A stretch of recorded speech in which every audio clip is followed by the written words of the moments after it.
श्री विष्णु पुराण का आज तीसरा अंश शुरू कर रहे हैं। तीसरे अंश में बताया सबसे पहले तो कि सभी मनवंतरों के विषय में। वैसे तो 14 मनवंतर बताए हैं इसमें, और उन सभी मनवंतरों के अलग अलग मनु, इंद्र, देवताओं सहित जितने भी मनवंतरों के अधिपति हैं वो और सभी मनुओं के उनके संतानों के वर्णन किया है इसमें। और जितने भी मनवंतर हुए उनमें सब में सप्तऋषि भी अलग अलग हुए हैं, उनका वर्णन किया है। और इसमें तीसरे में बताया है कि भगवान विष्णु ही निरंतर ही संपूर्ण जगत के उत्पत्ति, पालन और नाश करते रहते हैं।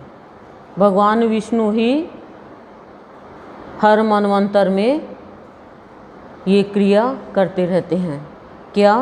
वही उत्पत्ति करते हैं, वही पालन करते हैं और वही प्रलय का कारण है। वही ब्रह्मा, वही विष्णु, वही शिव है। इस संसार में ऐसी कोई वस्तु नहीं जो उनसे भिन्न हो, सभी विष्णु का ही रूप है। इस लोक में व परलोक में भूत, भविष्यत और वर्तमान जितने भी पदार्थ है वे सभी महात्मा भगवान विष्णु से ही उत्पन्न हुए हैं। ये देख लो आप, मतलब हर चीज़ भगवान की बनाई हुई है और जो भी कुछ करता है वो भगवान विष्णु ही है। भगवान श्री हरि यानी भगवान विष्णु ही हर युग में व्यवस्था करते हैं। जितनी भी हमारी व्यवस्था है, मनुष्यों की, पशुओं की, पक्षियों की, खाने पीने की, टोटल पालन करता तो वही है ना।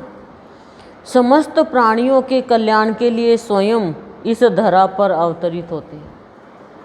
सब प्राणियों के कल्याण के लिए इस धरती पर आते हैं। देख लो, विष्णु भगवान ने ही अलग अलग अवतार धरे हैं। जिस अवतार की जिस समय ज़रूरत होती है वही अवतार विष्णु भगवान ने ही धरे हैं। मत्स्य अवतार, वराह अवतार, मोहिनी अवतार, मोहिनी रूप भी धारण किया, वामन अवतार, परशुराम अवतार, सब अवतार लिया। कृष्ण, राम और कृष्ण का तो आपको पता ही है।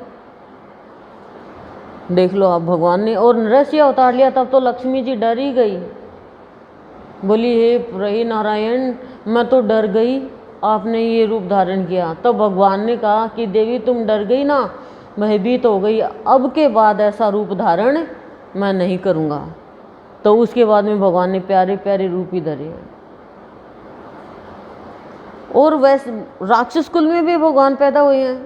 शंखचूड़ के नाम पे लक्ष्मी जी बराबर आती रहती है भगवान के साथ साथ। राम बन के आए तो सीता आ गई, कृष्ण बन के आ गई तो राधा आ गई, रुक्मिणी बन के आ गई। और देखो, कृष्ण भगवान ने अष्टमी को लिया अवतार, राधा जी ने अष्टमी को, श्री राम ने नवमी को और सीता जी ने नवमी को। तो पीछे ही लगे रहते हैं ना भगवान की पत्नी तो। और जब भगवान वराह अवतार, कच्छप अवतार लेते हैं, तब कहती है नारायण मैं आपके बिना कैसे रहूँगी, मैं तो 1 मिनट भी आपके बिना नहीं रह सकती। तो भगवान अपने में समा लेते हैं। तभी तो अर्धांग कहते हैं पति पत्नी को, आधा हिस्सा पत्नी का, आधा हिस्सा पति का। और कहा इस बार अपना ऐसा मिलन होगा कि सब तुम खुश हो जाओगी, मतलब, और सब देखेंगे। तब सागर से निकली और सागर पुत्री भी कहलाई।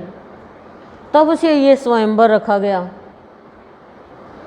स्वयंवर की तब से परंपरा चली। क्यों? क्योंकि लक्ष्मी जी अब बोले सागर से निकलेगी तो एक बार दानव लेंगे, एक बार देवता लेंगे। अब लक्ष्मी जी कोई वस्तु तो है नहीं जो बांट ले, और लक्ष्मी जी तो बनी नारायण के लिए है। तो वो नारायण तुम कहाँ, नारायण तुम कहाँ। अब धरती पे आ गई तो माया के वशीभूत हो गई। और जो मनुष्य के हिसाब से कार्य होता है वो होते हैं, देवता के हिसाब से होता नहीं है। तब भगवान ने कहा भाई देवी आपके भाग्य में ब्रह्म देवता विधाता ने क्या लिखा है वो तो उसी के मुताबिक होगा। तो वो ब्रह्म लोक जाती है। तो ब्रह्मा जी कहते हैं कि मैं स्वयंवर रचूंगा। तो स्वयंवर की परंपरा तब से हुई चालू, और अब कलयुग में तो हटी गई।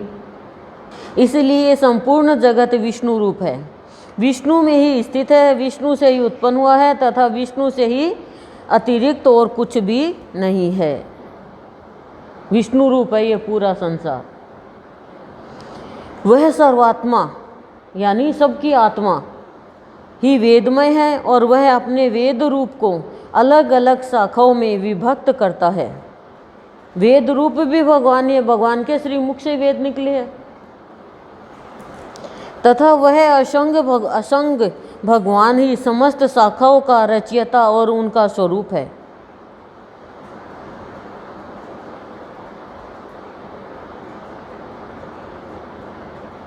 ऋग्वेद को 4 भागों में बांटा गया है। ऋग्वेद की शाखाओं का विस्तार किया गया। इसमें एक ही वेद के 4 भाग किए गए हैं। व्यास जी ने वेद रूपी एक वृक्ष के 4 विभाग कर दिए हैं, 4 विभाग कर दिए मतलब। फिर यजुर्वेद को 27 शाखाओं में बांटा गया, यानी इनकी रचना की। फिर सामवेद की शाखाओं का वर्णन, फिर 18 पुराण का इस तीसरे अंश में वर्णन है और 14 विद्याओं के विभाग वर्णन किया है। ऋषियों के 3 भेद इसमें बताए गए हैं। प्रथम ब्रह्म ऋषि, फिर दूसरा देवर्षि और तीसरा राज ऋषि। यम गीता, क्या गीता? यम गीता। श्री मैत्रेयी जी बोले, हे गुरु, मैंने जो कुछ पूछा था वैसा वो आपने यथावत वर्णन किया। अब मैं एक बात और सुनना चाहता हूँ, वह आप मुझे सुनाइए या कहिए। हे महामुनि, 7 द्वीप, 7 पाताल और 7 लोक के ये सभी स्थान जो इस ब्रह्मांड के अंतर्गत है, स्थूल, सूक्ष्म और सूक्ष्मतर, सूक्ष्म, अति सूक्ष्म तथा स्थूल और स्थूलतर जीवों से भरे हुए हैं। हे मुनि सतम, 1 अंगुल का 8वां भाग भी कोई ऐसा स्थान नहीं है जहाँ कर्म बंधन से बंधे हुए जीव न रहते हो। हर जीव कर्म बंधन से बंधा हुआ है, हर प्राणी भी देख लो। और कर्म बंधन से कर्म करने ही पड़ेंगे, नहीं चाह कर भी। अब श्वास ले रहे हो, ये श्वसन क्रिया तो चल ही रही है। किंतु हे भगवान, आयु के समाप्त होने पर ये सभी यमराज के वशीभूत हो जाते हैं और उन्हीं के आदेश अनुसार नरक आदि नाना प्रकार की यातनाएं भोगते हैं। कि भाई सब कर्म बंधन में बंधे, आपने इतना बताया, मुझे ये बताओ कि ये आयु के समाप्त होने के बाद यमराज के वशीभूत हो जाते हैं और उन्हीं के आदेशानुसार नरक आदि नाना प्रकार की यातनाएं भोगते हैं, दुख भोगते हैं। तदंतर पाप भोगने के समाप्त होने पर वे देवादि योनियों में घूमते रहते हैं। पाप खत्म होते देवादि योनि में घूमते रहते हैं। सकल शास्त्रों का ऐसा ही मत है, सारे शास्त्रों का यही मत है। अतः आप मुझे वह कर्म बताइए जिसे करने से मनुष्य यमराज के वशीभूत नहीं होता। मैं आपसे यही सुनना चाहता हूँ। यमराज के वशीभूत नहीं होना चाहते हो तो आप भी सुन लो। पराशर जी बोल रहे, हे मुने, यही प्रश्न महात्मा नकुल ने पितामह भीष्म से पूछा था। उसके उत्तर में उन्होंने जो कुछ कहा था वह सुनो। भीष्म पितामह से किसने पूछा? नकुल ने। नकुल कौन था? जिसका कोई कुल नहीं है। बोलो बोलो। पांडव तो था, लेकिन कुंती का पुत्र था क्या या माद्री का? ना ना ना ना ना। दे दिया वैसे कुंती ने, देवता के मंत्र से लिया तो उसने था। भीष्म जी ने कहा, हे वत्स, पूर्व काल में मेरे पास एक कलिंग देशीय ब्राह्मण मित्र आया और मुझसे बोला। मेरे पूछने पर एक जाति स्मर मुनि ने बतलाया था कि ये सब बातें अमुक अमुक प्रकार की होगी। हे वत्स, उस बुद्धिमान ने जो जो बातें जिस जिस प्रकार होने को कही थी वे सब ज्यों की त्यों हुई। इस प्रकार उसमें श्रद्धा हो जाने से मैंने उससे फिर कुछ और भी प्रश्न किए और उनके उत्तर में उस द्विज श्रेष्ठ ने जो जो बातें बतलाई उनके विपरीत मैंने कभी कुछ नहीं देखा। एक दिन जो बात तुम मुझसे पूछते तो वही मैंने उस कालिंग ब्राह्मण से पूछी। उस समय उसने उस मुनि के वचनों को याद करके कहा कि उस जाति स्मर ब्राह्मण ने यम और उनके दूतों के बीच में जो संवाद हुआ था वह अति गूढ़ रहस्य मुझे सुनाया था, वही मैं तुमसे कहता हूँ। कलिंग नहीं है, कालिंग है। कालिंग बोला, अपने अनुचर को हाथ में पास लिए देखकर यमराज ने उसके कान में कहा, ठीक ध्यान से सुनना, अपने अनुचर यानी शिष्य को हाथ में पास लिए हाथ देखकर यमराज ने उसके कान में कहा, भगवान मधुसूदन के शरणागत व्यक्तियों को छोड़ देना, क्योंकि मैं वैष्णवों से अतिरिक्त और सब मनुष्यों का ही स्वामी हूँ। मधुसूदन के शरणागत व्यक्तियों को छोड़ देना। यम मतलब नरक में कौन नहीं जाता है उसका बताया है कि भाई मनुष्य नरक में क्यों जाता है, यम का पास क्यों बांध देता है। तो मधुसूदन कौन है? आपके मोहल्ले में तो नहीं है कोई? क्यों मधुसूदन नाम क्यों पड़ा? मधु नाम के राक्षस को मारा था।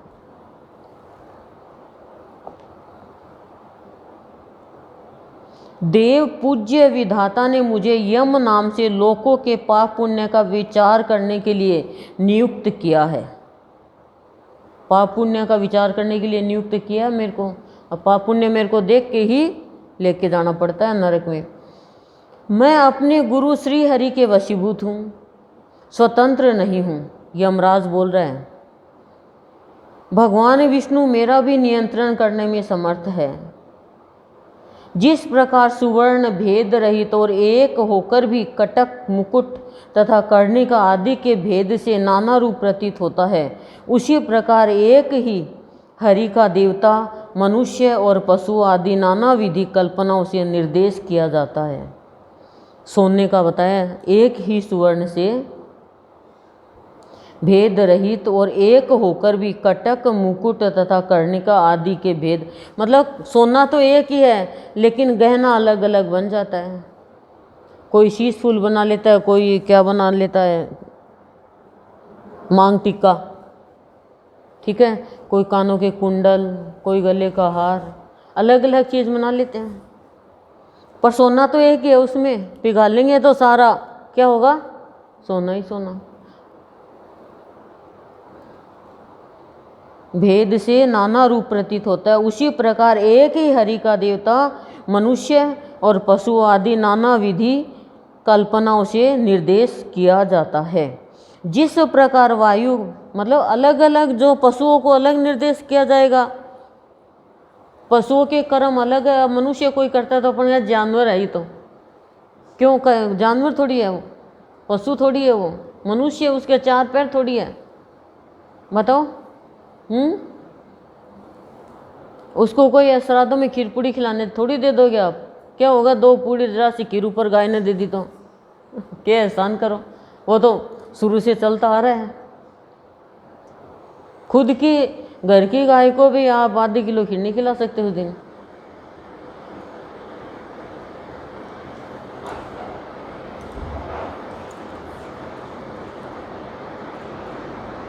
जिस प्रकार वायु के शांत होने पर उसमें उड़ते हुए परमाणु पृथ्वी से मिलकर एक हो जाते हैं, उसी प्रकार गुण क्षोभ से उत्पन्न हुए समस्त देवता, मनुष्य और पशु आदि उसका अंत हो जाने पर उस सनातन परमात्मा में लीन हो जाते हैं।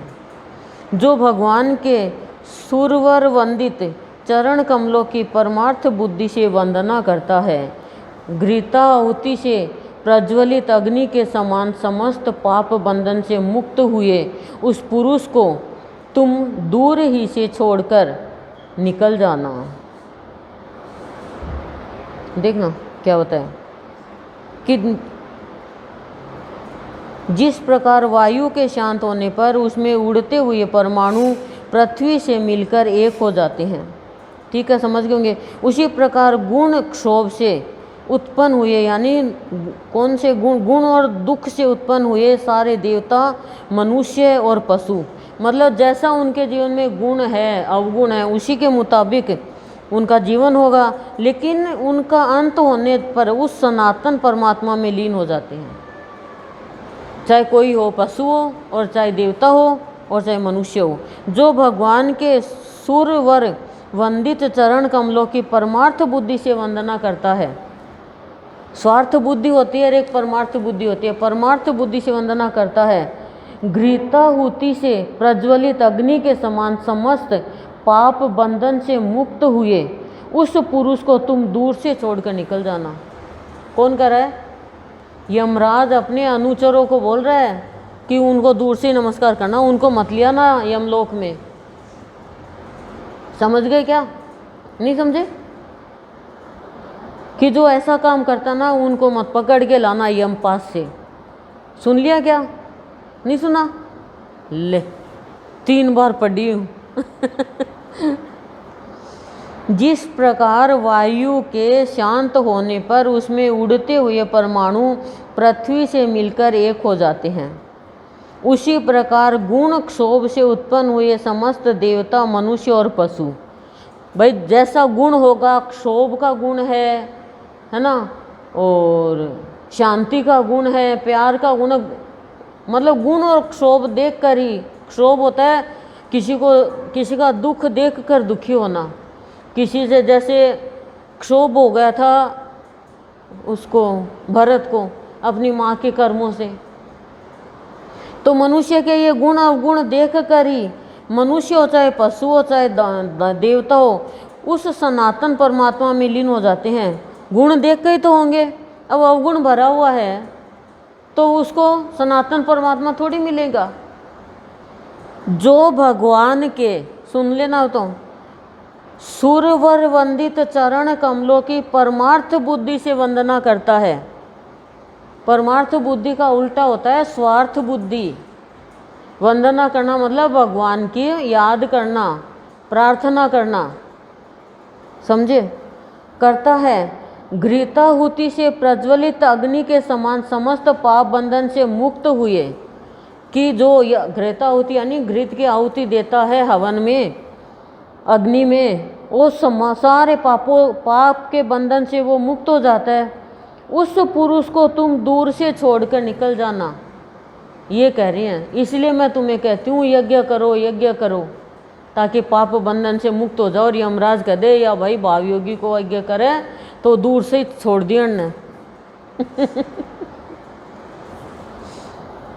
यमराज के ऐसे वचन सुनकर पास हस्त यमदूत ने, पास हस्त, पास और हस्त मिला दिया। हस्त यानी हाथ, और पास जिसके हाथ में पास है, यम का पास। यमदूत ने उनसे पूछा, प्रभु सबके विधाता भगवान हरि का भक्त कैसा होता है, यह आप मुझसे कहिए। बोले हम कैसे जानेंगे कि हरि का भक्त है, आप बताओ। यमराज बोला, जो पुरुष अपने वर्ण धर्म से विचलित नहीं होता, अपने शूर और विपक्षियों के प्रति समान भाव रखता है, किसी का द्रव्य हरण नहीं करता तथा किसी जीव की हिंसा नहीं करता, उस अत्यंत रागादि शून्य और निर्मल चित्त व्यक्ति को भगवान विष्णु का भक्त जानो। समझ गए या रिपीट करूं? एक बार फिर रिपीट कर देती हूँ, लेकिन रिपीट में मैं तो पिट जाऊंगी।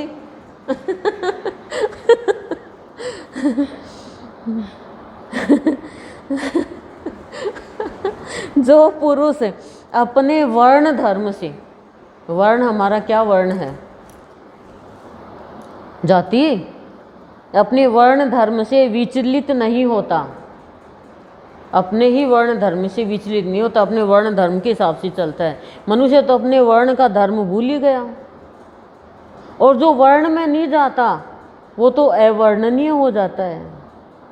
हमारा वर्ण क्या है?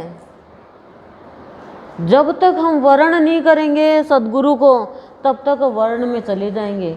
शरीर का वर्ण देखते हैं, आत्मा का तो वर्ण खाली एक परमात्मा का हमारा साथ है, ये देख लो। और भगवान क्या है? भगवान का वर्ण है प्यार का, इंसानियत का, देवीय गुणों का। तो भगवान का वर्ण जब तक नहीं करोगे और भगवान हमारा वर्ण नहीं करेगा तब तक हम वर्ण में जाएंगे और वर्ण करते ही अवर्णनीय जीवन हो जाएगा। कल बताया ना परमार्थ में कि श्रेय से भी अच्छा परमार्थ है और उसमें यही चीज़ें बताई कल। जो पुरुष अपने वर्ण धर्म से विचलित नहीं होता, हमारा इंसानियत का वर्ण है, इस धर्म से विचलित नहीं होना चाहिए। हम अपना ही धर्म भूल गए, ये देख लो, अपना धर्म भी भूल गए हम कि हमारा धर्म क्या है। हमारा पूरा धर्म बताया शरीर का क्या धर्म है। हमारा सबसे बड़ा धर्म है दया। दया क्या है? दयालु व्यक्ति किसी को दुख नहीं देगा, ये मान के चलो। वो गलत काम करेगा तो उसे सहन नहीं होगा पर वो दुख नहीं देगा। एक है ना, जिस हृदय में दया नहीं वो हृदय किस काम का।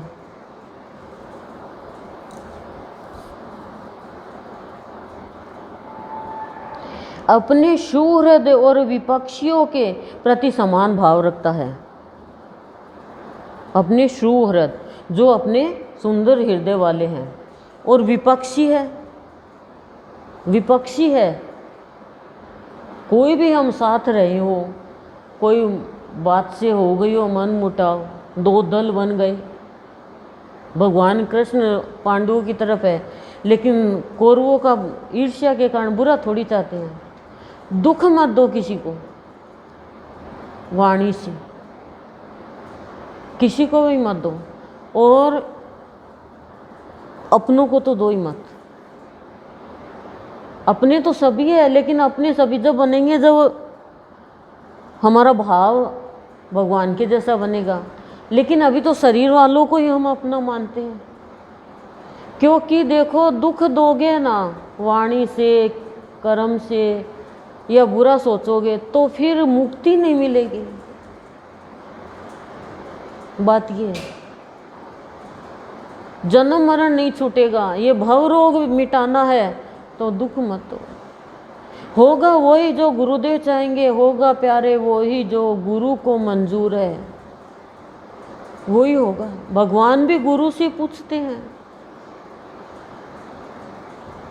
ये मान के चलो आप। और गुरु ही है जो हमें, हम जाएंगे शरीर छोड़ के तो हमें लेने भी आएगा और अपने लोक में लेके जाएगा। वो लोक जहाँ है सिर्फ आलोक। आ मेरे लोक, वहाँ है आलोक ही आलोक। फिर त्रिलोक की इच्छा नहीं होगी, ये मान के चलो आप। समान भाव रखता है, किसी का द्रव्य हरण नहीं करता, किसी का भी धन है वो हरण चोरी नहीं करता। जैसे सीता का हरण कर लिया था, मतलब किडनैप कर लिया था, पर धन का तो किडनैप तो किया नहीं जाता। कोई भी दूसरे की चीज़ हो, अभी परसों की बात है, मैं रसोई में गई तो 1 रुपए का सिक्का पड़ा था, धो के रखा हुआ था। मैं बोली सिक्का कैसे? बोला मेरे को रास्ते मिला। मैं बोली बाहर ही रखा वापस। मिली हुई चीज़ हम कहते हैं शुभ होती है, वो शुभ नहीं होती है। क्यों? पहली बात तो ध्यान जाना चाहिए, जाए तो उसको उठा के साइड में रख दो। जिसका गिरा है उसकी तो रोएगी ना, चाहे सोने का मिलो चाहे चांदी का मिलो। लेकिन कभी भी हमारा ये नहीं होना चाहिए कि मेरे को मिला तो शुभ है, ये मान के चलो आप। अब जैसे प्रत्यक्ष ही है घटना तो, कि कोई घर पे आया या आई, ठीक है, उसका पर्स है गलती से वहीं छूट गया। अब उसको तो पता नहीं छूट गया जिसको तो, और व्रती मनुष्य कैसी है, और उसमें मान लो रुपए भी ज़्यादा नहीं, 150, 200, 300, 400, 500 मान लो। अब उससे क्या होगा? लेकिन मिले हुए पैसे शुभ होते हैं। वो शुभ कैसे होंगे? वो तो बद्दुआ वाले हो गए ना, शुभ कैसे हो गए हो? इसलिए कभी भी दूसरे का, किसी का भी पैसा हरण नहीं करना चाहिए, क्योंकि उससे कर्म खराब होते हैं, लालच आता है, और उसका जो पाप चढ़ता है पैसे का, वो तो बहुत हालत खराब कर देता है हमारी। चाहे दुकानदार के पास ही, दुकान वाला चाहे आपसे धोखा करो, पर आपको तो कहना चाहिए भैया आपने हिसाब ऐसे कर दिया, 5 रुपये एक्स्ट्रा दे दिए, 10 रुपये एक्स्ट्रा दे दिए ऐसे। और हम क्या बढ़िया 10 रुपया बिस्कुट ले जाओ, छोरा खाते हैं, बल्ले बिस्कुट ले, मैदा का बिस्कुट खा के छोरा ने करेगी मोटो ताजो हैं बोलो क्या है। पर है, सत्संग में नहीं आते हैं जब तक, गुरु जब तक ज्ञान नहीं देता तब तक चलता है ऐसा ही। अब 1 रुपये की क्या है, बोली शनिवार वाली को दे देंगे, मूल्य वापस रखे, शनिवार जब आएगा 1 रुपये थे तारगन सकून दे उसको, हर शनिवार को हम देते हैं, वो 1 रुपये उसको देंगे क्या, उसको बेचारी को क्यों दो, वो भी तो हमारे जैसे इंसान ही है, कोई कर्म से वो तो आती है ऐसे, तो वापस फिर रखवा दिया, ऐसा है। और मैं ना आपको सारा ज्ञान दे रही हूँ, लेने वाली ले लेगी और नहीं लेने वाली पछताएगी। आप लोगों को मिले होंगे पैसे ज़रूर, सबको कहिएगी शुभ है शुभ है, क्योंकि सोचा यही सुना था शुभ है शुभ है, शुभ नहीं होते। अब किसी के 10,000 रुपये खो गए, अब तो रो रहे हैं सब, घर में मातम मना रहे हैं। 10,000 रुपये किसी भी कर्म का नहीं है, ये संभालता नहीं है, नुकसान कर दिया। हमने कहा अपने थे ही नहीं, जिसके गए ये कहो भगवान उसके अच्छे काम आए, बस ये काम। आप तो ये प्रार्थना करो भगवान इस 10,000 रुपये से कोई पाप नहीं करे, ये प्रार्थना करो। ये मैं आपको गुड बात बता रही हूँ। यदि आपके 10,000 रुपये से पाप कर दिया तो फिर आपका खत्म है बिजनेस वाजनेस सब। और हुआ भी ऐसा ही। इसलिए खो भी जाए ना तो भगवान से ये प्रार्थना करो कि हे भगवान जिसके भी हाथ में जाए उसको सद्बुद्धि देना कि वो शुभ कर्म में लगाए। और आप किसी को भी दो अपने हाथ से तो तभी तो कहते हैं पात्र को दो। अब कसाई को आप दोगे तो वो तो देखो छुरी खरीदेगा गाय को काटने की, भैंस को काटने। भैंस को तो नहीं काटते, भैंस को भी काटते हैं, बलि देते हैं क्या? अच्छा जो भी है चलो, लेकिन उसको दोगे तो आप बताओ पाप तो आपके पैसों से बढ़ेगा चढ़ेगा ना, वो आप ही बताओ।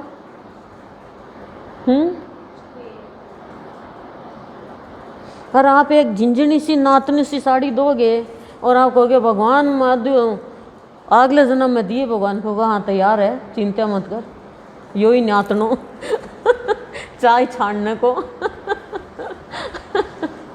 अच्छी चीज़ तो हमारा तो जन्म होगा ही नहीं दोबारा, हमें तो ज्ञान हो गया, लेकिन फिर भी चीज़ तो अच्छी दो। भगवान ने हमें कितना सुंदर जीवन दिया, कहीं से टेढ़ा मेढ़ा बांका छोटा मोटा खोटा घोटा कहीं नहीं दिया। बताओ किसी जीव की हिंसा नहीं करता, उस अत्यंत रागादि शून्य और निर्मल चित्त व्यक्ति को भगवान विष्णु का भक्त जानो।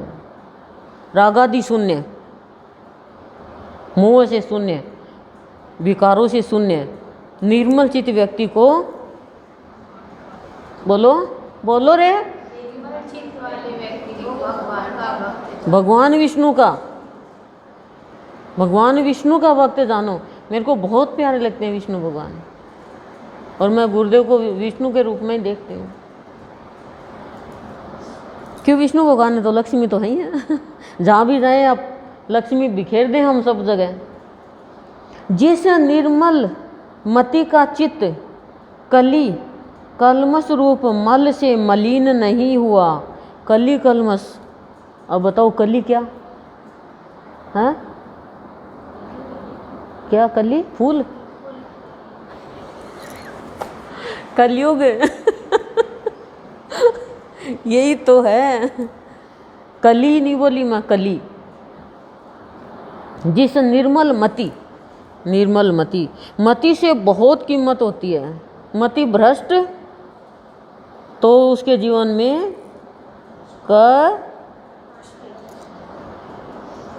ये देख लो, मति भ्रष्ट तो जीवन में मति भ्रष्ट, मेरे तो मति भ्रष्ट हुई थी तो ऐसा काम किया। यही कहते हैं हम, दिल भ्रष्ट नहीं होता, ये मान लो।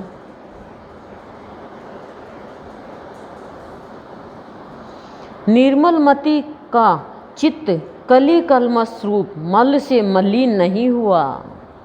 कलयुग के कलमश से कलयुग के कलमश रूप मल से मलिन नहीं हुआ, और जिसने अपने हृदय में श्री जनार्दन को बसाया हुआ है उस मनुष्य को भगवान का अतीव भक्त समझो। हृदय में भगवान को बसाया, ज़्यादा देर नहीं तो सत्संग में रहता इतनी देर तो बसा ही लेते हैं, बसा के ले तो जबरदस्ती बस जाता है। भगवान जिसके हृदय में बसा हुआ है ना, उसकी रसा पे रस ही रस है, ये मान के चलो। आप समझ लेना, इसके हृदय में भगवान जनार्दन है। रस किसका? मौसमी का, अनार का नहीं है। किसका? भाव का, प्यार का, ज्ञान का, ये मान के चलो आप। जो एकांत में पड़े हुए दूसरे के सोने को देखकर भी उसे अपनी बुद्धि द्वारा तृण के समान समझता हो, अकेले में है, सोना पड़ा है, तिनके के समान समझे, और निरंतर भगवान का अनन्य भाव से चिंतन करता है। अनन्य भाव से, खाली एक वही भगवान दिखता है, बाकी दूसरा दिखे तो भी नहीं, बस एक वही भगवान। उस नर श्रेष्ठ को विष्णु का भक्त जानो, वो नर श्रेष्ठ है। देख लो आप, अनन्य भगवान का। एक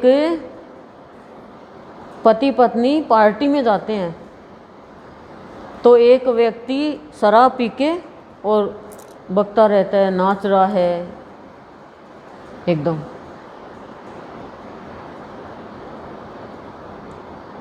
तो पत्नी बोलती है कि 10 साल हो गई थी उसकी, उनकी शादी हो गई 11 साल या, बोली 10 साल पहले इसके साथ वो नाच रहा होता है, खूब शराब पी के झूम रहा होता है।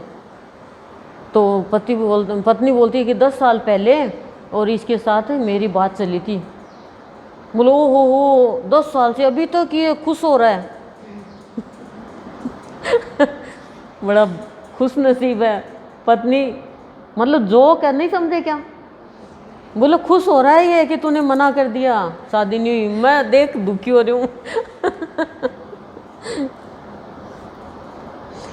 छोटे छोटे जोक है लेकिन जीवन में उतारने वाले भी हैं, अच्छे भी है। थोड़ी हंसना भी चाहिए हमें। गुरुदेव का प्रवचन है ना, हंसना ही जीवन है, तो हंसना भी चाहिए।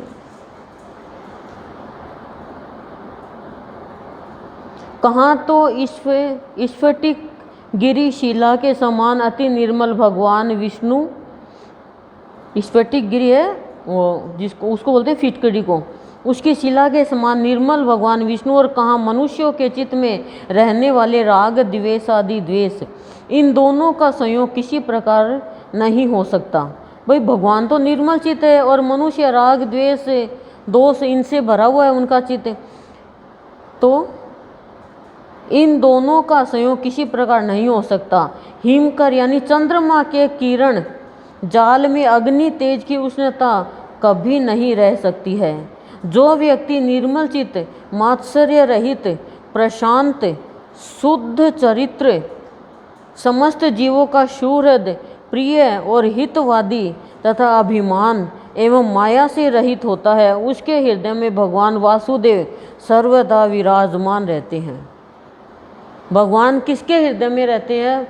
मैं फिर से एक बार बोलती हूँ, जो व्यक्ति निर्मल चित्त है, जिसका चित्त जो मात्सर्य रहित है, जिसके अंदर ईर्ष्या नहीं है, प्रशांत, शांत और प्रशांत, प्रशांत का मतलब होता है हर स्थिति में शांत, कोई भी विकार की लहर नहीं उठे, शुद्ध चरित्र, शुद्ध चरित्र आपको मैंने बताया ना, चरित्रवान है क्या, आचरण वाले, बताया क्या, बताया याद है क्या?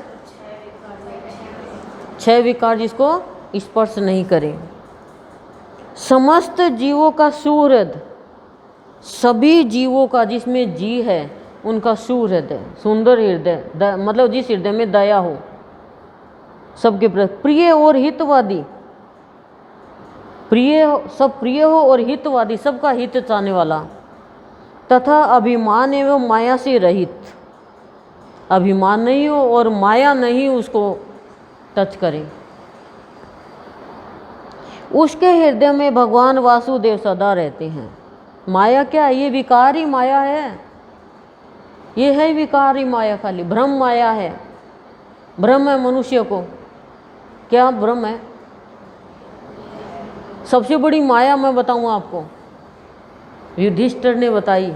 युधिष्ठिर से किसी ने पूछी कि माया क्या है, बोले सबसे बड़ी माया ये है। वैसे तो बहुत है माया का रूप, माया का मतलब ही है कि भगवान और जीव के ऊपर आवरण, आवरण का नाम ही माया है।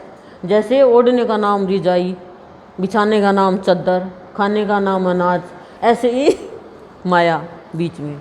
लेकिन युधिष्ठिर ने बताई, वो मुझे बहुत अच्छी लगी, कि मनुष्य रोज़ अपने परिवार में, कभी कभी रोज़ नहीं, परिवार में, और सुनता भी है आज ये मर गए, अर्थी देखता है, पर उसके दिमाग में ये नहीं आता कि एक दिन मेरे को भी मरना है। अर्थी तक जाता है शमशान घाट तक, पर फिर भी दिमाग में ये नहीं आता कि एक दिन मेरे को भी इस रास्ते पे आना है। और फिर वही घोड़ा और वही मैदान, मतलब वही काम करने लग जाता है। तो मनुष्य का वैराग्य एक होता है शमशान का वैराग्य। अब आप सोचोगे शमशान का वैराग्य, आप सोचोगे शमशान में गया अरे वैराग्य खत्म ना। शमशान घाट पे जाता है, किसी को मरे हुए देखता तो इतनी देरी वैराग्य आता है, जब घर में आता है ना तो फिर वापस बुराई चालू। ये है शमशान का वैराग्य, और सबको ही आता है एक बार। ये है माया, ये माया है जग ठगनी, जग को ठगती है और बड़े बड़ों संग लगनी। छोटे छोटे को तो नहीं लगती, बड़े बड़े संग लगती है।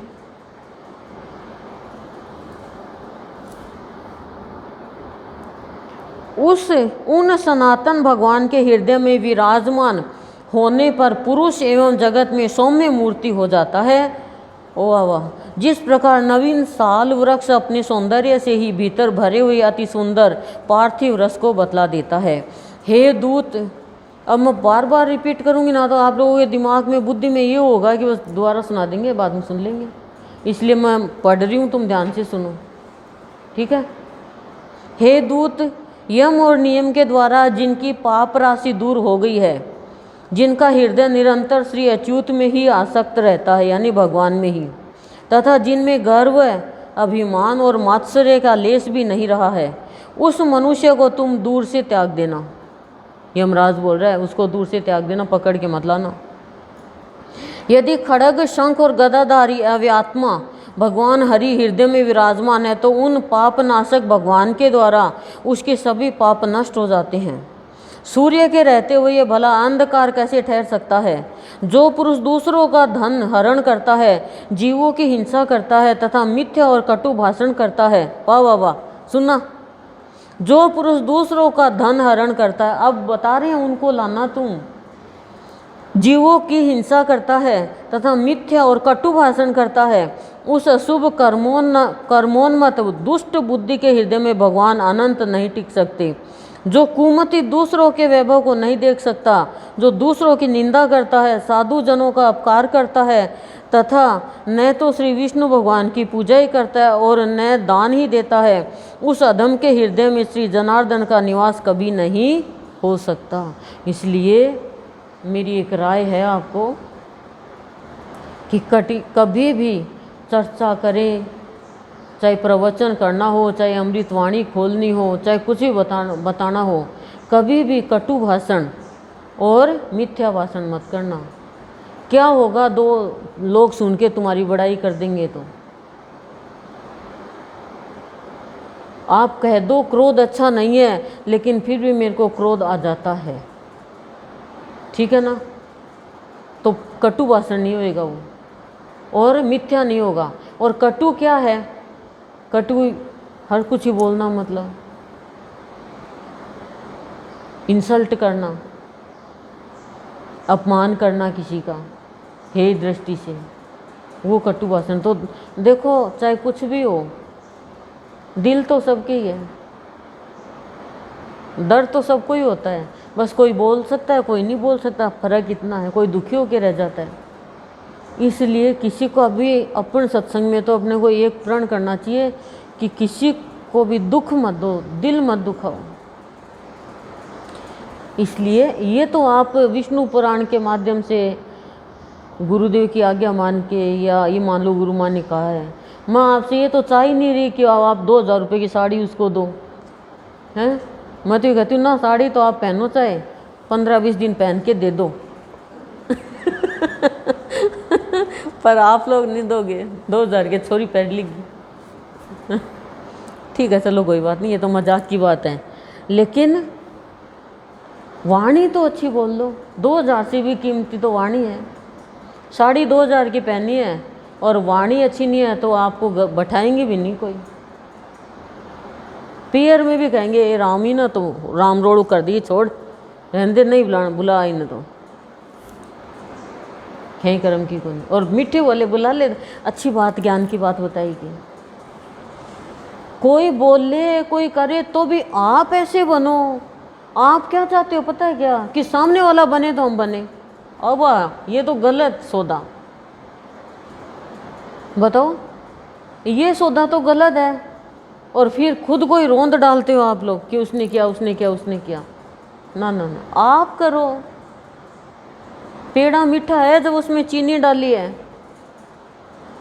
मिठाई मीठी है जब उसमें चीनी डाली है, नमक डालोगे और ये मिठाई तो ख्याई करम के को नहीं, मीठी नहीं मीठी नहीं, अरे तो नमक डाला इसमें, कैसे मीठी होगी। बच्चा होता है तो बिना तेल की बिना छोंक की सब्जी देते ना, और कोई गुलगुला पकौड़ी तली हुई चीज़ कुछ नहीं देते ना। तो भैया तुम भगवान को पाने के लिए जरा सा ही परहेज नहीं कर सकती हैं। बच्चे के लिए तो इतना कर लोगे और भगवान के लिए कोई परहेज नहीं। आप ही बताओ सही है क्या, ये सही है ना।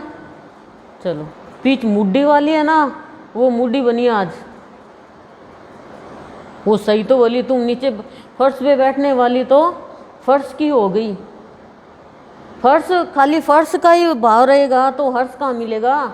आज था ना हर्ष कहाँ मिलेगा। फर्श से जुड़ गई, फरिश्ते से जुड़ो तो हर्ष मिले। फर्श से रिश्ता हो गया खाली प्रकृति से। जो दुष्ट बुद्धि अपने परम शूरद बंधु बांधव स्त्री पुत्र कन्या पिता तथा भृत्य वर्ग के प्रति अर्थ तृष्णा प्रकट करता है, उस पापचारी को भगवान का भक्त मत समझो। ओहो, जो दुष्ट बुद्धि अपने परम शूरद, बुद्धि दुष्ट है, दुष्ट बुद्धि कष्ट देगी ना। परम शूरद हमें चाहने वाला, बंधु बांधव स्त्री पुत्र कन्या पिता तथा भृत्य वर्ग भाई वर्ग के प्रति अर्थ तृष्णा प्रकट करता है। खाली अर्थ की तृष्णा, पैसे ही पैसा पैसा ही पैसा। उस पापचारी को भगवान का भक्त मत समझो। को पैसे के लिए खाली परिवार में प्यार है तो। जो दुर्बुद्धि पुरुष ऐसत कर्मों में लगा रहता है, नीच पुरुषों के आचार और उन्हीं के संगम में उन्मत्त रहता है तथा नित्य प्रति पापमय कर्म बंधन से ही बंधता जाता है, वह मनुष्य रूप पशु ही है। वो मनुष्य है, पशु अपन कहते हैं ना, जानवर है वो तो। वह भगवान वासुदेव का भक्त नहीं हो सकता। सबको थारो ध्यान थारा आदमियों का नहीं गए होगा और हम किसको जानते हैं, पुरुषों में तो उनको ही जानते हैं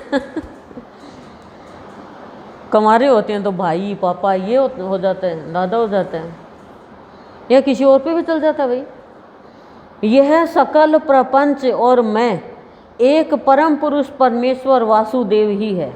ये सारा प्रपंच यानी विस्तार, प्रपंच का मतलब झमेला भी होता है, लेकिन यहाँ पे विस्तार बताया सृष्टि का।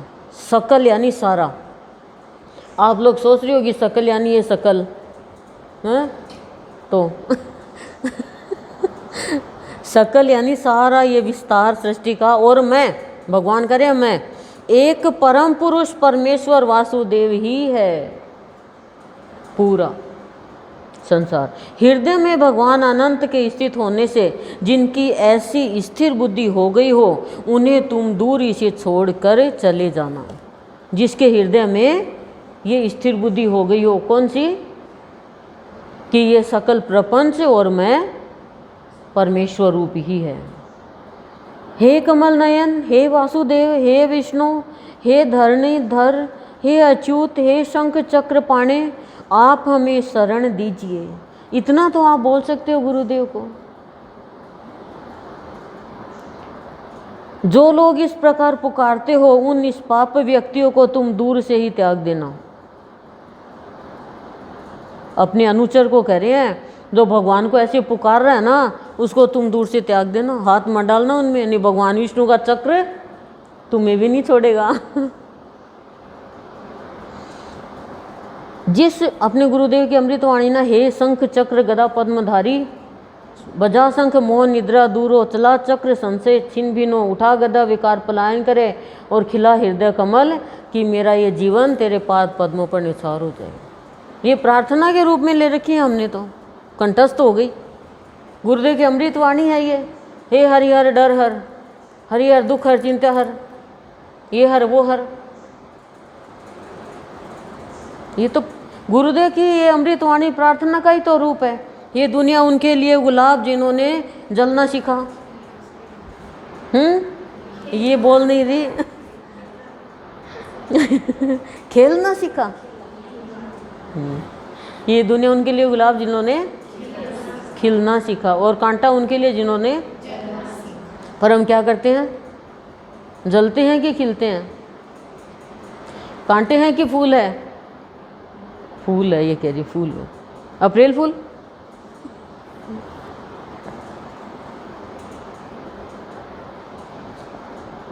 इस पे एक भजन बनाया, जब मैं सत्संग में आई तो उनको गुस्सा आया, मेरा क्या कसूर गुरु ने बुलाया। आपको सुनाई नहीं गए? ठीक है, कितनी अच्छी अच्छी बात बता रही है। जिस पुरुष श्रेष्ठ के अंतःकरण में वे अव्यात्मा भगवान विराजते हैं, उसका जहाँ तक दृष्टिपात होता है, वहाँ तक भगवान के चक्र के प्रभाव से अपने बल वीर्य नष्ट हो जाने के कारण तुम्हारी अथवा मेरी गति नहीं हो सकती। वह महापुरुष तो अन्य वैकुंठ आदि लोकों का पात्र है, नहीं चलेगी बोले अपनी। कालिंग बोला, हे कुरुवर, अपने दूत को शिक्षा देने के लिए सूर्य पुत्र धर्मराज ने उससे इस प्रकार कहा। मुझसे यह प्रसंग उस जाति स्मर मुनि ने कहा था, और मैंने यह संपूर्ण कथा तुमको सुना दी, और मैंने आप लोगों को सुना दी। अब भीष्म जी बोल रहे हैं, हे नकुल, पूर्व काल में कलिंग देश से आए हुए उस महात्मा ब्राह्मण ने प्रसन्न होकर मुझे यह सब विषय सुनाया था। हे वत्स, वही संपूर्ण वृतांत जिस प्रकार के इस संसार सागर में एक विष्णु भगवान को छोड़कर जीव का और कोई भी रक्षक नहीं है, मैंने ज्यों का त्यों तुम्हें सुना दिया। जिसका हृदय निरंतर भगवत परायण रहता है, उसका यमदूत, यमपास, यमदंड अथवा यम यातना कुछ भी नहीं बिगाड़ सकते। जिसका हृदय निरंतर भगवत परायण, भगवान में लगा रहता है, परायण यानी उसमें लगा रहता है, उसका यमदूत कुछ ही नहीं बिगाड़ सकते। ठीक है। श्री पराशर जी बोले, हे मुनि, तुम्हारे प्रश्न के अनुसार जो कुछ यम ने कहा था वह सब मैंने तुम्हें भली प्रकार सुना दिया। अब और क्या सुनना चाहते हो? और क्या सुनना चाहते हो? ठीक है, मैत्रेय को बोल रहे हैं, श्री विष्णु भगवान की आराधना और चातुर्वर्ण धर्म का वर्णन, 4 वर्ण का वर्णन मतलब। श्री मैत्रेय जी बोले, हे भगवान, जो लोग संसार को जीतना चाहते हैं वे जिस प्रकार जगतपति भगवान विष्णु की उपासना करते हैं वह वर्णन कीजिए। और हे महामुने, उन गोविंद की आराधना करने पर आराधन परायण पुरुष को जो फल मिलता है वह भी मैं सुनना चाहता हूँ। टॉपिक बहुत ही अच्छा है कि जो जगत को जीतना चाहता है वो विष्णु भगवान की उपासना पूजा कैसे करते हैं वो बताओ। और उस गोविंद की आराधना करने पर आराधन परायण यानी पूजा के में लगा हुआ पुरुष को जो फल मिलता है वह भी मुझे बताओ। श्री पराशर जी बोले, हे मैत्रेय, तुम जो कुछ पूछते हो यही बात महात्मा सगर ने औरवे से पूछी थी। सगर का कल ही बताया मैंने आपको, आज सगर का नाम तो आ गया। उसके उत्तर में उन्होंने जो कुछ कहा वह मैं तुमको सुनाता हूँ, श्रवण करो। हे मुनि श्रेष्ठ, सगर ने भृगुवंशी महात्मा औरवे को प्रणाम करके उनसे भगवान विष्णु की आराधना के उपाय और विष्णु की उपासना करने से मनुष्य को जो फल मिलता है उसके विषय में पूछा था। उनके पूछने पर औरवे ने यत्नपूर्वक जो कुछ कहा था वह सब सुनो। सुन रहे क्या? क्या सुनो? ऐसे सुनो, थोड़ी आगे आ जा। और वे बोले, भगवान विष्णु की आराधना करने से मनुष्य भूमंडल संबंधी समस्त मनोरथ, स्वर्ग से भी श्रेष्ठ ब्रह्म पद और परम निर्वाण पद भी प्राप्त कर लेता है। और हमारे गुरुदेव विष्णु का ही रूप है। हे राजेंद्र, वह जिस फल की जितनी जितनी इच्छा करता है, अल्प हो या अधिक, श्री अच्युत की आराधना से निश्चय ही वह सब प्राप्त कर लेता है। श्रेष्ठ की आराधना यानी पूजा से प्राप्त कर लेता है जिस फल की इच्छा करता है, चाहे सेब की चाहे अनार की, ये बोल रहे हैं ना, जिस फल की। तो चलो समझते तो। और हे भूपाल, तुमने जो पूछा कि हरि की आराधना किस प्रकार की जाए, सो सब मैं तुमसे कहता हूँ, सावधान होकर सुनो। जो पुरुष वर्णाश्रम धर्म का पालन करने वाला है वही परम पुरुष विष्णु की आराधना कर सकता है। उनको संतुष्ट करने का और कोई मार्ग नहीं है। हे नृप, मतलब अधर्मियों को भगवान नहीं मिलते। देख लो, असुरों ने अधर्म किया था, वरदान का भी नाश कर दिया। हे नृप, यज्ञों का यजन करने वाला यानी यज्ञ करने वाला पुरुष, यज्ञ कराने वाले को यजन बोलते हैं, यज्ञ को भी बोलते हैं, विष्णु ही का यजन करता है। जप करने वाला उन्हीं का जप करता है और दूसरों की हिंसा करने वाला उन्हीं की हिंसा करता है, क्योंकि भगवान हरि सर्वभूतमय है। देख लो, आप बहुत अच्छी बात बताई है कि जो कुछ भी करते हो, हिंसा भी करते हो, तो आप उन भगवान की बुरा करते हो, क्योंकि भगवान ही है सब भूतों में। अब भूत खाली वही नहीं है, सर्वभूत मतलब प्राणी, भूत प्राणी, पंचभूतों से जो बना ना वो भूत प्राणी, ऐसा है। तो सब में हिंसा करने वाला भी उन्हीं की हिंसा करता है।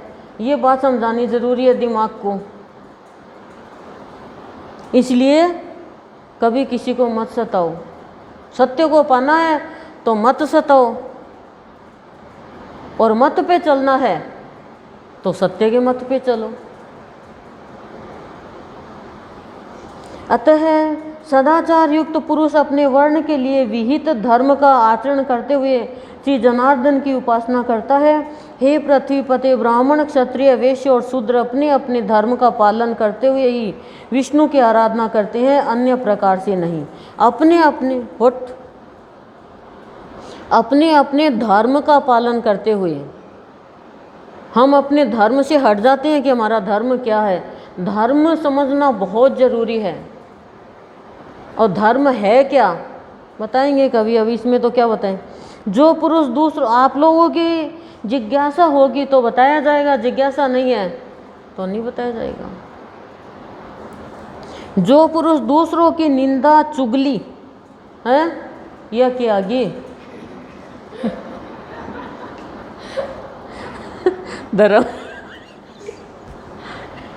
हे भगवान, निंदा चुगली से जी घबराता है। जो पुरुष दूसरों की निंदा चुगली अथवा मिथ्या भाषण नहीं करता तथा ऐसा वचन भी नहीं बोलता जिससे दूसरों को खेद हो, उससे निश्चय ही भगवान केशव प्रसन्न होते हैं। ये लो, कुछ भी नहीं करना, यही तो धर्म है, यही तो अधर्म है, यही तो समझाना है। धर्म क्या है? अच्छा, अधर्म क्या है? निंदा करना, चुगली करना, ये अधर्म है, पापी है ये। ऐसा करना।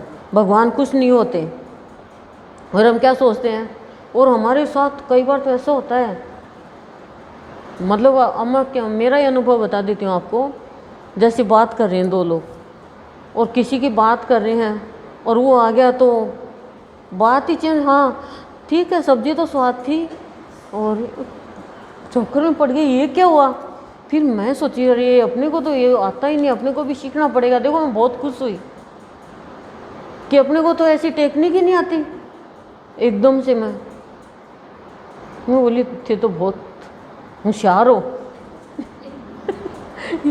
बोली होशियारी तो करनी पड़े, पर बाद में जब सत्संग में आए तो पता चला कि ये होशियारी नहीं है, ये चालाकी, ये पाप का रास्ता है। इसलिए तो मैं कहती हूँ आपको संग अच्छा करो। संग के कारण मेरा तो बहुत कुछ हुआ है, लेकिन दिल साफ होने से भगवान ने पाप नहीं माना वो, बस ये। पर फिर भी चाहे बिना ना समझ में भी गलती करें तो गलती तो है ही ना। जी घबराता है ऐसे का। हे राजन, जो पुरुष दूसरों की स्त्री, धन और हिंसा में रुचि नहीं करता, उससे सर्वदा ही भगवान केशव संतुष्ट रहते हैं। हे नरेंद्र, जो मनुष्य किसी प्राणी अथवा वृक्षादि अन्य देहधारियों को पीड़ित अथवा नष्ट नहीं करता, उससे श्री केशव संतुष्ट रहते हैं। जो पुरुष देवता, ब्राह्मण और गुरुजनों की सेवा में सदा तत्पर रहता है, हे नरेश्वर, उससे गोविंद सदा प्रसन्न रहते हैं। जो व्यक्ति स्वयं अपने और अपने पुत्रों के समान ही समस्त प्राणियों का भी हित चिंतक होता है, वह सुगमता से ही श्री हरि को प्रसन्न कर लेता है। ये बहुत अच्छा भाव है। यदि ये भाव हमारे में आ जाए सब में, कि सबको हम अपने बराबर ही मानें, सबको, ये नहीं है किसी को दूसरे का बेटा माने।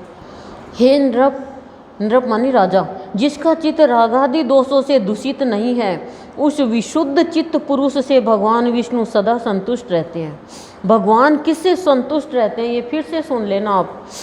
हे नृप श्रेष्ठ, शास्त्रों में जो जो वर्णाश्रम धर्म कहे हैं, उनका ही आचरण करके पुरुष विष्णु की आराधना कर सकता है और किसी प्रकार नहीं। सगर बोले, हे द्विज श्रेष्ठ, अब मैं संपूर्ण वर्ण धर्म और आश्रम धर्मों को सुनना चाहता हूँ, कृपा करके वर्णन कीजिए। वर्ण धर्म और आश्रम धर्म। और वह बोले, जिनका मैं वर्णन करता हूँ, उन ब्राह्मण, क्षत्रिय, वैश्य और शूद्रों के धर्मों का तुम एकाग्रचित होकर क्रम से श्रवण करो। वैसे तो देखो, हमें तो सत्संग के हिसाब से चलना है, इसमें तो ग्रंथ के हिसाब से है। ब्राह्मण का कर्तव्य है कि दान दे, यज्ञों द्वारा देवताओं का यजन करे यानी यज्ञ करे, स्वाध्यायशील यानी वेदों का नियम से अध्ययन करे, नित्य स्नान करे और तर्पण यानी सबको संतुष्ट करे, और अग्न्याध्यान या अग्निहोत्र त्याग आदि कर्म करता रहे। ब्राह्मण को उचित है कि व्रति के लिए दूसरों से यज्ञ करावे, वाह वाह वाह, कितनी अच्छी बात बताइए, औरों को पढ़ावे और न्यायोपार्जित शुद्ध धन में से न्यायानुकूल द्रव्य संग्रह करे, न्याय के अनुसार। ब्राह्मण को कभी किसी का अहित नहीं करना चाहिए और सर्वदा समस्त प्राणियों के हित में तत्पर रहना चाहिए। संपूर्ण प्राणियों में मैत्री रखना ही ब्राह्मण का परम धन है। पत्थर में और पराये रत्न में ब्राह्मण को समान बुद्धि रखनी चाहिए। हे राजन, पत्नी के विषय में ऋतुगामी होना ही ब्राह्मण के लिए प्रशंसनीय कर्म है। ये देख लो, ये ब्राह्मण के कर्म बताए। और जो प्राणी, यदि कोई भी जाति ऐसा कर्म करता है तो वो सब ब्राह्मण है। चाहे कोई चमार करे, चाहे कोई खाती करे, चाहे कोई भी जाति करे, चाहे सैनी करे, चाहे दर्जी करे, कोई भी ये करे, वो सब क्या है, वो ब्राह्मण है। क्षत्रिय को उचित है कि ब्राह्मणों को यथेच्छ दान दे, विविध यज्ञों का अनुष्ठान करे और अध्ययन करे। शस्त्र धारण करना और पृथ्वी की रक्षा करना ही क्षत्रिय की उत्तम आजीविका है। इनमें भी पृथ्वी पालन ही उत्कृष्टतर है। पृथ्वी पालन से ही राजा लोग कृतकृत्य हो जाते हैं। मैं इसलिए नहीं कहती कि ये 4 जाति विशेष क्यों है, इसलिए मैं नहीं पढ़ना चाहती, क्योंकि सभी जाति तो इंसान की होनी चाहिए और सभी हैं, हम एक ही इंसान हैं। ये बताओ तो ये किसने बनाया, मुझे तो नहीं पता। एक ही है हमारा धर्म कि हम हिंदुस्तानी हैं, हम इंसान हैं, और धर्म है कि हमारी इंसानियत।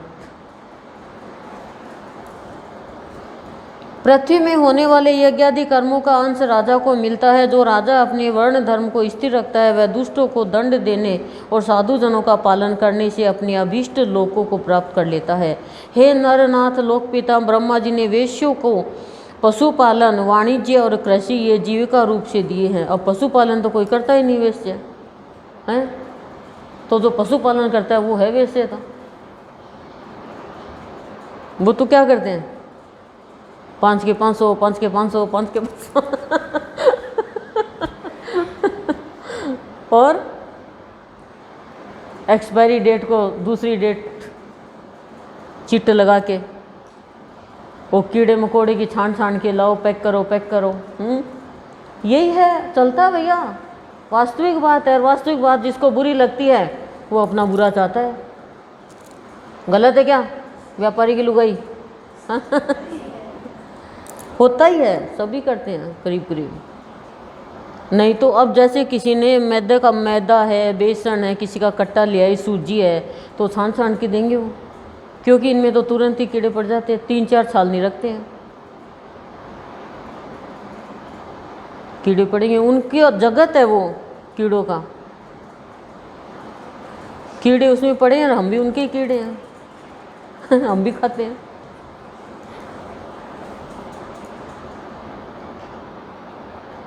अध्ययन, यज्ञ, दान और नित्य नैमित्तिक कर्मों का अनुष्ठान वे कर्म का उसके लिए भी विहित है। शूद्र का कर्तव्य यही है कि द्विजातियों की प्रयोजन सिद्धि के लिए कर्म करे और उसी से अपना पालन पोषण करे, अथवा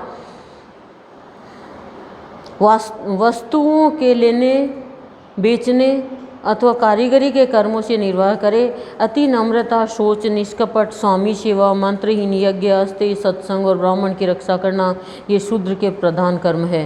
हे राजन, शूद्र को भी उचित है कि दान दे, बलि वैश्वदेव अथवा नमस्कार यानी नमस्कार, बलि वैश्वदेव की अथवा नमस्कार यानी नमस्कार ही करना चाहिए। ये क्या है, एक यज्ञ होता है जिसमें अलग अलग कोने पे जो अन्न रखा जाता है, आदि अल्प यज्ञों का अनुष्ठान करे, पितृ श्राद्ध आदि कर्म करे, अपने आश्रित कुटुंबियों के भरण पोषण के लिए सकल वर्णों से द्रव्य संग्रह करे और ऋतु काल में अपनी स्त्री से प्रसंग करे।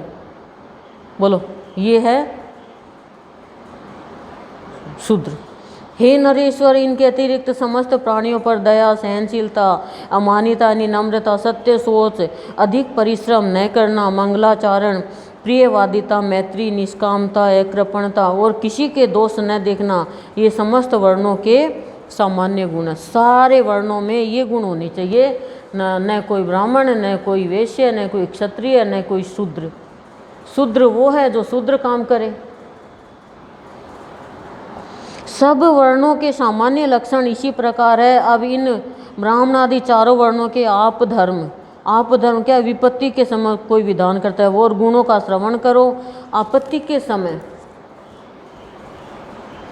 ब्राह्मण को क्षत्रिय और वैश्य वर्णों की वृत्ति का अवलंबन करना चाहिए तथा क्षत्रिय को केवल वैश्य वृत्ति का ही आश्रय लेना चाहिए। ये दोनों शूद्र का कर्म सेवा आदि कभी न करे। हे राजन, इन उपरोक्त वृत्तियों को भी सामर्थ्य होने पर त्याग दे, केवल आपातकाल में ही इनका आश्रय ले, कर्म संकरता यानी कर्मों का मेल न करे। हे राजन, इस प्रकार वर्ण धर्मों का वर्णन तो मैंने तुमसे कर दिया, अब आश्रम धर्म का निरूपण और करता हूँ। ब्रह्मचर्य आदि आश्रमों का वर्णन। और वो बोले, हे भूपते, बालक को चाहिए कि उपनयन संस्कार के अनंतर वेदाध्ययन में तत्पर होकर ब्रह्मचर्य का अवलंबन कर सावधानतापूर्वक गुरु गृह में निवास करे। देखो, ये पहले की बात है। अब गुरु गृह में निवास कोई नहीं करता, स्कूल में जाता है और माता पिता के गृह में आ जाता है। उसको कोई पूछे भाई कहाँ रहता है, तो पिता का नाम लेता है कि उसके होटल में रहता हूँ, तभी मोटा ताज़ा हो रहा है। फ्री में मिलता है उस होटल में खाना पीना रहना सब।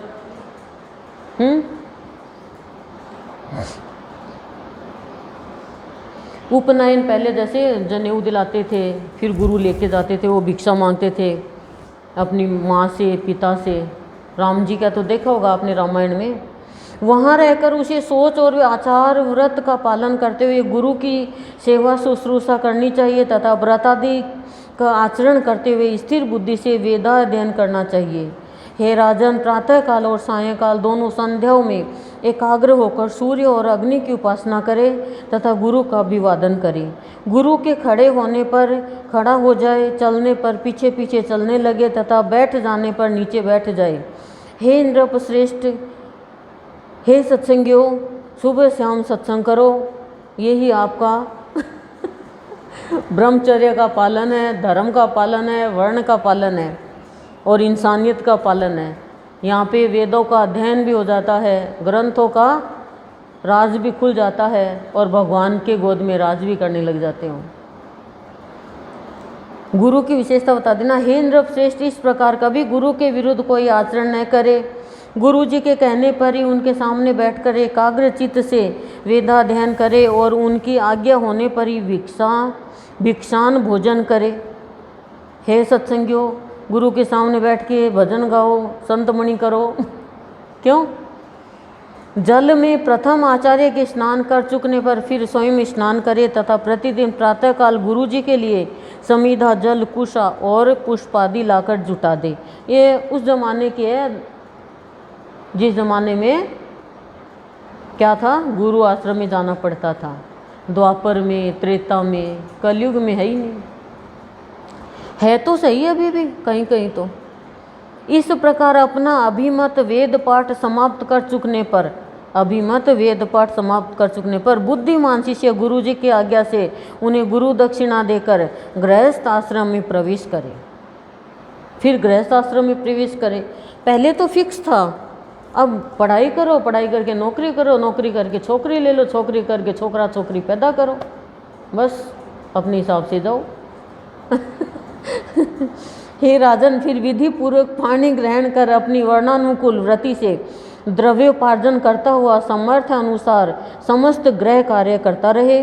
पिंड दानादि से पितृगण की, यज्ञादि से देवताओं की, अन्न दान से अतिथियों की, स्वाध्याय से ऋषियों की, पुत्रोत्पत्ति से प्रजापति की, बलियों यानी अन्न भाग से भूतगण की तथा वात्सल्य भाव से संपूर्ण जगत की पूजा करते हुए पुरुष अपने कर्मों द्वारा मिले हुए उत्तमोत्तम लोकों को प्राप्त कर लेता है।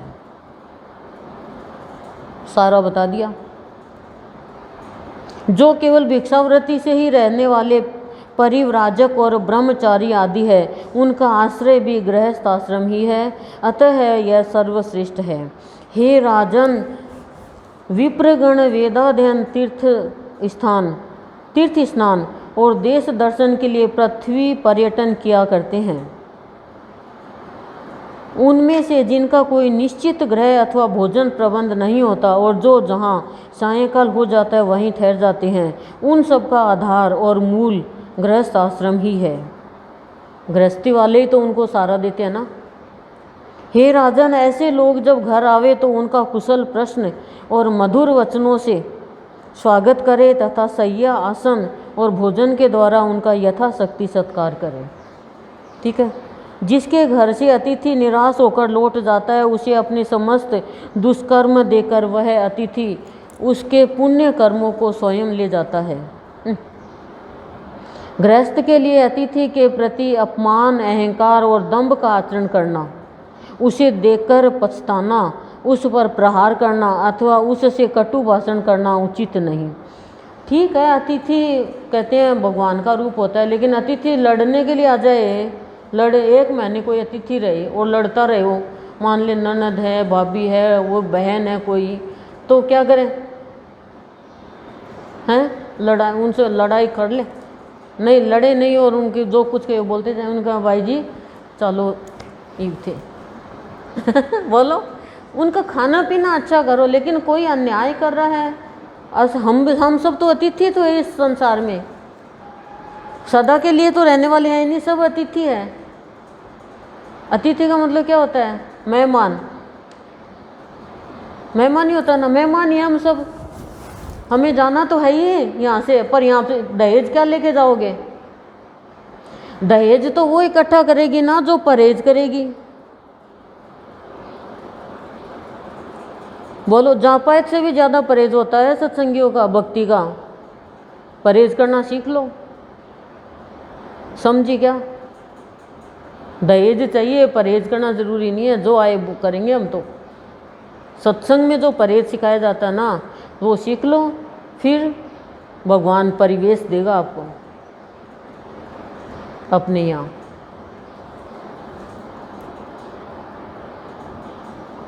हे राजन,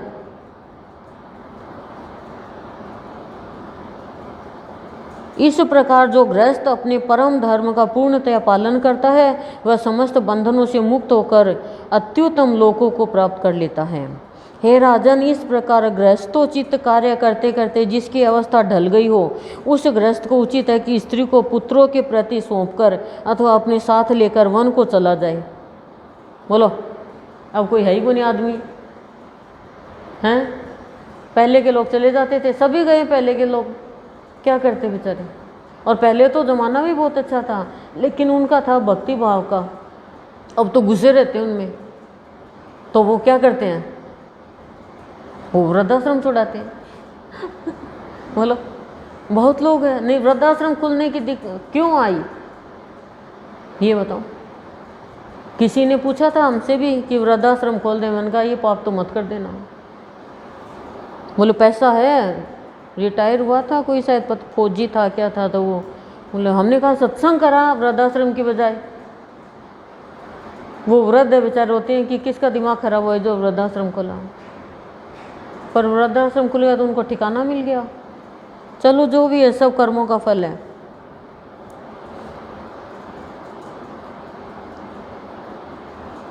वहाँ पत्र, मूल, फल आदि का आहार करता हुआ लोम, शमश्रु यानी दाढ़ी, मूछ और जटाऊ को धारण कर पृथ्वी पर शयन करे और मुनि व्रति का अवलंबन कर सब प्रकार अतिथि की सेवा करे। उसे चर्म, कास और कुशाओं से अपना बिछौना तथा ओढ़ने का वस्त्र बनाना चाहिए। सबसे पहली बात तो पहले उम्र बहुत ज़्यादा होती थी, अब तो ज़्यादा होती नहीं। वनवास जाने की होती है, इतने में तो चला जाता है और कहीं वो। हे नरेश्वर, उस मुनि के लिए त्रिकाल स्नान का विधान है। इसी प्रकार देव पूजन, होम, सब अतिथियों का सत्कार, भिक्षा और बलि वैश्व देव भी उसके विहित कर्म है, यानी उसके द्वारा किए हुए कर्म है। हे राजेंद्र, वन्य तेलादि को शरीर में मलना और शीतोष्ण का सहन करते हुए तपस्या में लगे रहना उसके प्रशस्त कर्म है। जो वानप्रस्थ मुनि इस नियत कर्मों का आचरण करता है वह अपने समस्त दोषों को अग्नि के समान भस्म कर देता है और नित्य लोकों को प्राप्त कर लेता है। हे इंद्र, पंडितगण जिस चतुर्थ आश्रम को भिक्षु आश्रम कहते हैं, अब मैं उसके स्वरूप का वर्णन करता हूँ, सावधान होकर सुनो। नरेंद्र, तृतीय आश्रम के अनंतर पुत्र, द्रव्य और स्त्री आदि के स्नेह को सर्वथा त्याग कर तथा मात्सर्य को छोड़कर चतुर्थ आश्रम में प्रवेश करे। पृथ्वीपति भिक्षु को उचित है कि अर्थ, धर्म और काम रूप त्रिवर्ग संबंधी समस्त कर्मों को छोड़ दे, शत्रु मित्रादि में समान भाव रखे और सभी जीवों का सुहृद हो। निरंतर समाहित रहकर जरायुज, अंडज और स्वदेज। जरायुज है जो गर्भ की झिल्ली में बच्चा बंधा होता है, अंडज अंडे से पैदा होता है, और स्वदेज है जो पसीने से बच्चा उत्पन्न होता है। मन, वाणी अथवा कर्मों द्वारा कभी द्रोह न करे, तब सब प्रकार की आसक्तियों को त्याग दे। ग्राम में 1 रात और पूर्व में 5 रात्रि तक रहे तथा इतने दिन भी तो इस प्रकार रहे जिससे किसी से प्रेम अथवा द्वेष न हो। ये तो सही बात है। जिस समय घरों में अग्नि शांत हो जाए और लोग भोजन कर चुके, उस समय प्राण रक्षा के लिए उत्तम वर्णों में भिक्षा के लिए जाए। परिव्राजक को यानी सन्यासी को चाहिए कि काम, क्रोध तथा दर्प, लोभ और मोह आदि समस्त दुर्गुणों को छोड़कर ममता शून्य होकर रहे। जो मुनि समस्त प्राणियों को अभय दान देकर विचरता है उसको भी किसी से कभी कोई भय नहीं होता। जो ब्राह्मण चतुर्थ आश्रम में अपने शरीर में स्थित प्राण, प्राणादि सहित जठराग्नि के उद्देश्य से अपने मुख में भिक्षान रूप हविष्य हवन करता है, वह ऐसा अग्निहोत्र करके अग्निहोत्रियों के लोकों को प्राप्त हो जाता है। अग्निहोत्र क्या होता है? जैसे प्रातः संध्या प्रतिदिन और जो यज्ञ किया जाता है।